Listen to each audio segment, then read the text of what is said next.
Proverbs 16. The plans of the mind and orderly thinking belong to man, but from the Lord comes the wise answer of the tongue. All the ways of a man are pure in his own eyes, but the Lord weighs the spirits, the thoughts and intents of the heart. Roll your works upon the Lord, commit and trust them wholly to him. He will cause your thoughts to become agreeable to his will, and so shall your plans be established and succeed. The Lord has made everything to accommodate itself and contribute to its own end and his own purpose. Even the wicked are fitted for their role for the day of calamity and evil. Everyone proud and arrogant in heart is disgusting, hateful, and exceedingly offensive to the Lord. Be assured, I pledge it, they will not go unpunished. By mercy and love, truth and fidelity to God and man, not by sacrificial offerings, iniquity is purged out of the heart, and by the reverent, worshipful fear of the Lord, men depart from and avoid evil. When a man's ways please the Lord, he makes even his enemies to be at peace with him. Better is a little with righteousness,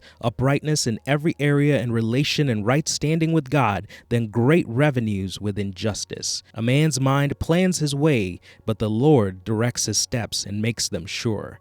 Divinely directed decisions are on the lips of the king. His mouth should not transgress in judgment. A just balance and scales are the Lord's. All the weights of the bag are his work, established on his eternal principles. It is an abomination to God and man for kings to commit wickedness, for a throne is established and made secure by righteousness, moral and spiritual rectitude in every area and relation.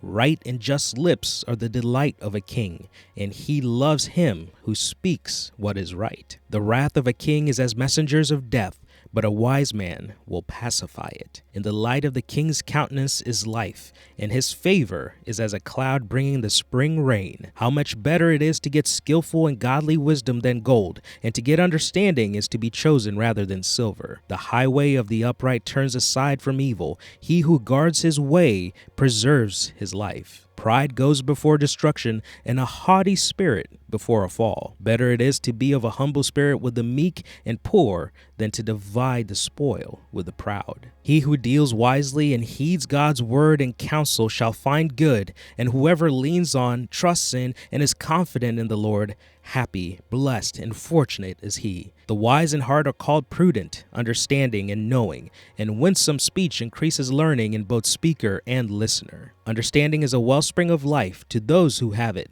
but to give instruction to fools is folly. The mind of the wise instructs his mouth and adds learning and persuasiveness to his lips. Pleasant words are as a honeycomb, sweet to the mind and healing to the body. There is a way that seems right to a man and appears straight before him, but at the end of it is the way of death. The appetite of the laborer works for him, for the need of his mouth urges him on. A worthless man devises and digs up mischief, and in his lips there is a scorching fire. A perverse man sows strife, and a whisperer separates close friends. The exceedingly grasping, covetous, and violent man entices his neighbor, leading him in a way that is not good. He who shuts his eyes to devise perverse things, and who compresses his lips as if in concealment, brings evil to pass. The hoary head is a crown of beauty and glory if it is found in the way of righteousness, moral and spiritual rectitude in every area and relation. He who is slow to anger is better than the mighty, he who rules his own spirit